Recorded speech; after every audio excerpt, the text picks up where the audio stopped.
Today we're going to talk about Harald Hammerstorm stat, starting with his trait. He has a trait called Forsaken Avatar of Chaos, which diplomatic relationship -20 with vampiric faction and followers of Nagash. That's not including all Tomb Kings. They're immune to vampiric attrition heroes within the hero's army. Leadership +8 within the hero's army. Now we're going to check his starting ability. Starting with the Hammer of Harry, which is an active ability that causes explosion. Downside is that you cannot move. Damage is 36. You got a 66% of armor piercing. It's a weapon. It's a magical damage. Duration 1 second. Radius 15 meter. Duration 5 second. Cooldown is 120 second. Affected units, enemy in all range. All. As you can see, it causes moderate magical attack damage.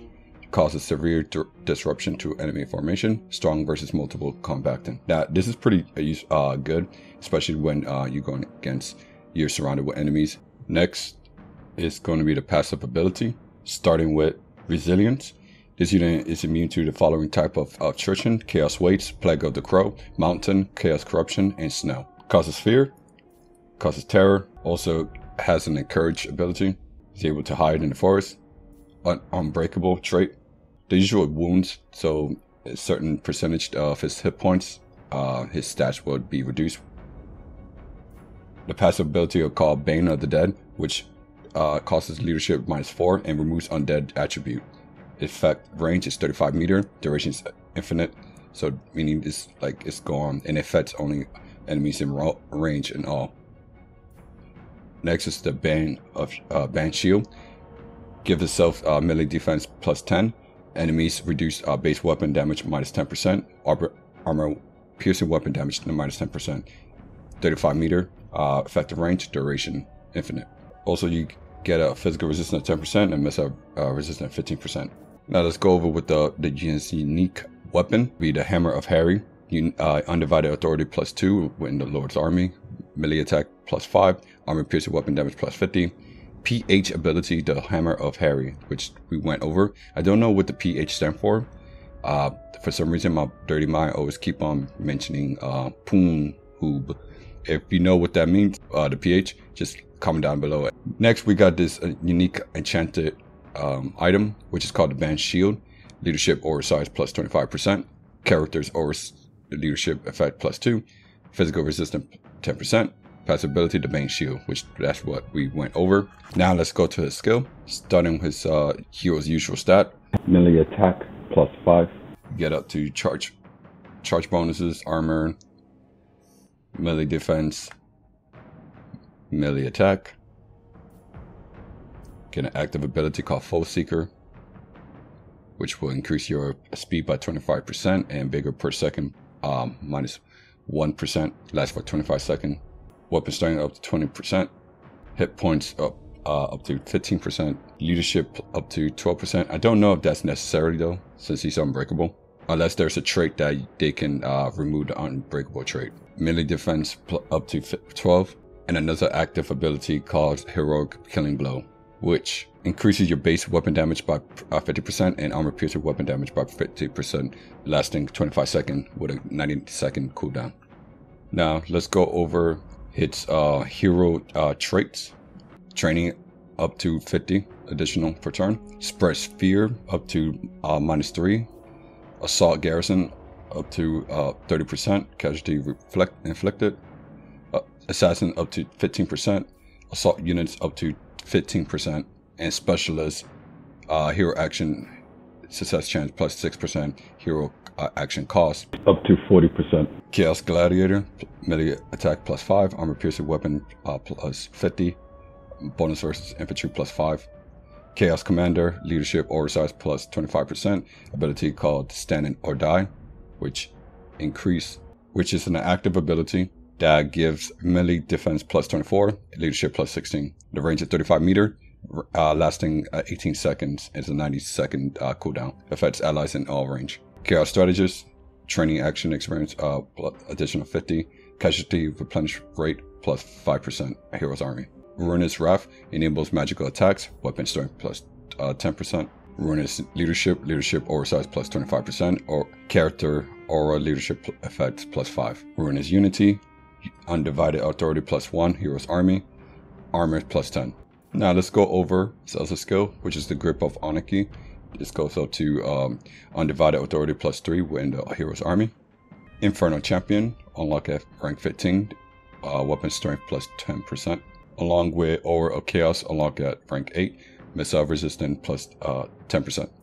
And the mentor, which up to 50% of experience earned between all other active heroes of the same type. Now let's go with his unique skill line. Primeval, hit point plus 15%, hero self-defense, 100% chance of wounding aggressor. Savage Grace, bonus versus infantry plus 10, attribute perfect vigor. We got Death Slayer, leadership plus 10 when fighting against the vampire counts, Coast, and Tomb Kings within the hero's army. Vigor loss reduction minus 20%, and enables flaming attacks and all these such within the hero's army. These are very, very good supportive skill that you want to pick up. We got Gravedigger, melee defense plus 6, hero within the army. Double experience gained for units when fighting against vampire counts, Coast, Tomb Kings. Everlasting Anvil, passive ability Chaos Armor, armor plus 50 within the army. Chaos Armor gives off melee defense reflection plus 28, missile block chance plus 20.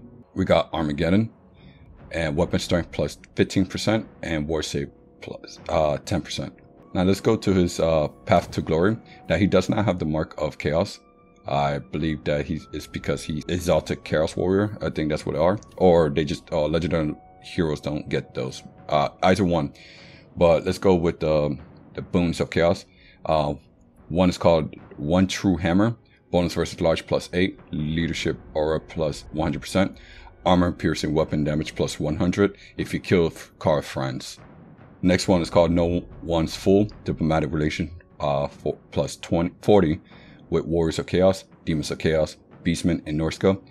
Chaos Undivided Corruption plus 5, local province, war save 15% if you kill a greater demon lord. The next boon will be the Dead Bang. Melee attack plus 10 when fighting against vampire counts, vampire coast, and Tomb Kings. Attribute immune to psychology. Now these are great because this effect will be implemented to all units in the army. And to unlock this, you have to kill a legendary undead character. This ends the overview for Harald Hammerstorm. Now we're just going to go into my opinion. I find him great melee hero with great support abilities within his skill line. He is heavy armored, shielded with silver shield, with an unbreakable trait, great melee attack. The melee defense is just decent, kind of your standard damage you want it to be at least at that 500 with the armor piercing. You will gain more armor piercing weapon damage throughout the skill line, along with items that you give him. Also, don't forget that you get a skill which gives you a bonus versus infantry and a very decent charge bonus, meaning that when he charges in, he's going to do some damage on these enemies. So let's not forget that most of his unique skill line benefit not only him but throughout the army that he's embedded, such as flaming attack, melee defense, leadership, fighting against the vampire counts, vampire coast, and Tomb Kings. Do remember that you will only be able to unlock this legendary hero within the Warrior Chaos faction. Now, despite with the traitor that he's going against, the Red Duke and Vlad, I just tested that in the skirmish mode. It does not end well because of their magic. They're able to take out Harald very easily. And because of Vlad, with his two ability to regenerate, which is the hunger, and I believe one of his drinking ability, it was one of the weapon or items itself, and he barely lost any health. However, in due time, eventually when Vlad started losing vigor, even though I was on low health with Harald was actually dishing out damages, but not fast enough. So I recommend in the campaign, he'll be very valuable with all his skill line and boons of chaos have been unlocked and active. He will be very formidable against any undead. Check out the link below or the link within the video to see to unlock Harald Hammerstorm. Don't forget to like and subscribe, and let me know that if you want to see more contents revolving of stats or overview. With that being said, this is Alpha Omega. I'll see you the next time.